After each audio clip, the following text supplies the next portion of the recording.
Franck, merci. Ah, si, il y a eu KU aussi. On a eu KU. Merci de nous l'avoir livré. Ça va. Qu'est-ce qu'il a dit? Il a mis quelques dossiers. D'accord. Bon. On les garde pour l'instant. Non, sûrement, il n'y a pas de dossier, donc il n'y a pas de problème. Il était KU un peu timide. On se posait des questions dans l'avant-match. Pour être sur cette rencontre, on parlait toujours de cette première et cette deuxième mi-temps. Ok, on voyait le verre à moitié vide ou à moitié plein. Là, je repose cette question parce que là, la première mi-temps était en dessous. On a rectifié le tir avec notamment la ligne première de pression des attaquants et on a vu donc cette version de Lens meilleure en seconde période avec donc une problématique en première. Ouais, mais la problématique aussi, elle vient fortement de l'adversaire. Okay. Alors, elle vient évidemment en partie de nous, mais quand l'adversaire met autant de pression, et la met aussi bien, nous, la nôtre, elle n'était pas suffisante. Ça, c'est une évidence, ou en tout cas pas suffisamment régulière dans cette première période. Et que il y avait quand même beaucoup de bons joueurs en face, beaucoup de gens en redemande, beaucoup de plongées, beaucoup de choses à contrôler. Donc on l'a pas bien fait. On a eu le mérite de s'accrocher au plus fort de la tempête, que notre gardien et notre défense se tiennent dans des moments compliqués. Et puis comme on avait cette chance d'être à 0-0 à la pause, d'essayer de régler certaines choses, je crois qu'on les a réglées en grande partie. En tout cas, on a fait beaucoup mieux.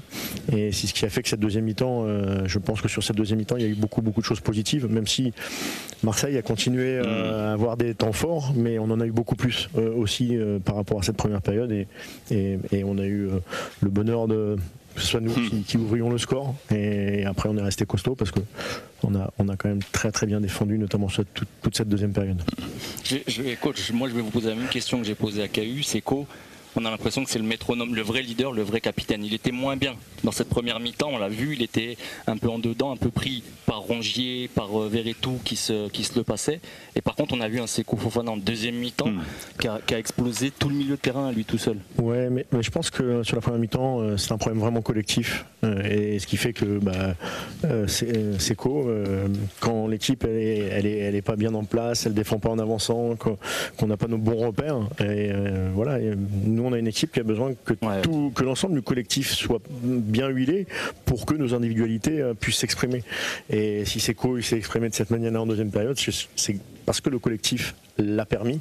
Et là, il est monté d'un cran, mais je crois qu'il est monté d'un cran ou de deux, si vous voulez même. Mais comme beaucoup de joueurs de l'équipe aussi en deuxième mi-temps. Ouais, coach, tactiquement, mon KU nous a répondu un peu ce que vous avez fait à la mi-temps et même en cours du match. Moi, c'était plus une question sur l'aspect mental, parce que j'ai eu des doutes après le derby justement perdu, après une longue série de matchs sans défaite.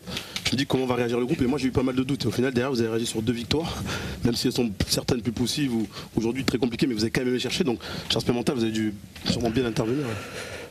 En tout cas, ce que j'ai juste dit à la mi-temps, parce qu'en préambule avant le match, il y avait un certain point sur le plan mental, mais un des points c'était d'être audacieux quand on avait le ballon, mais je leur ai demandé d'être d'abord audacieux quand on ne l'avait pas. Et être audacieux quand on l'a pas, c'est de défendre en avançant, ne pas craindre encore plus de 1 contre 1 dans certaines zones, pour pouvoir véritablement mettre la pression à l'adversaire, comme eux d'ailleurs nous le fait et qui le font très bien. Et on était obligé d'en passer par là. Il fallait d'abord être audacieux défensivement si on voulait récolter les fruits offensivement à un moment. Tu vas me dire que ce sont que des chiffres, mais je vais te le donner. Avec ce nombre de points, dans ce 21e siècle, normalement avec ce nombre de points, à ce stade de la compétition, le podium est assuré. Lens avait terminé d'ailleurs la dernière fois 2001-2002 à la 2e place. Ça plaît pas au coach. Ça, c'est des questions. Ça me plaît pas parce que ça veut. Enfin voilà, les stats elles sont là pour être bougées. Ce qui est magnifique, et ça me plaît, c'est qu'on est 27 points à la 12e journée. Ça, oui. Ça, ceux-là, ils sont là, ils sont dans la poche. Pour le reste, il n'y a rien dans la poche. Il faut toujours aller chercher les choses.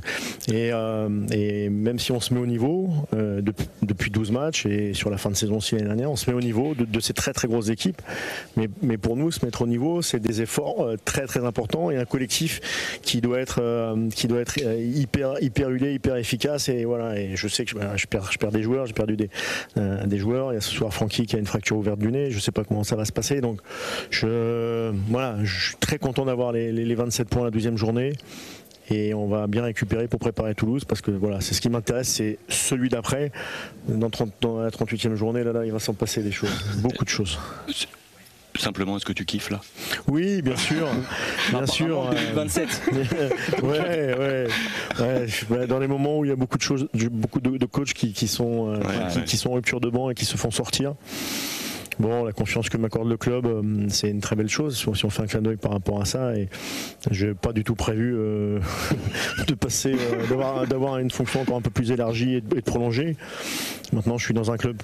C'est eux qui t'ont. Cette proposition émane du club? Ah bah oui, c'est pas moi qui suis allé. Je sais pas. Non, tu pouvais avoir proposé un poste plus élargi. Non. J'avais, au-delà de mes fonctions, un regard transversal sur un certain nombre de choses. Bien sûr. Mais non, j'ai pas demandé d'avoir un poste plus élargi ni d'avoir cette prolongation. C'est génial que ça marche comme ça. Mais à partir du moment où je pense que j'ai la chance d'être dans un très beau club, où j'ai beaucoup de confiance autour de moi, que j'ai un super staff qui va prolonger aussi. Voilà, je me suis dit, vivons ça, et puis en sachant très bien que je suis pas fou, que tout peut arriver à tout moment, mais pour l'instant je kiffe, on kiffe avec le groupe, avec le club, avec le staff, et puis c'est déjà pas mal. Bravo Franck, bravo. Infiniment, et merci. Merci à vous. Merci vraiment beaucoup d'être passé au micro. Merci coach. Bon retour, merci. À très vite et bonne prépa pour Toulouse. Merci.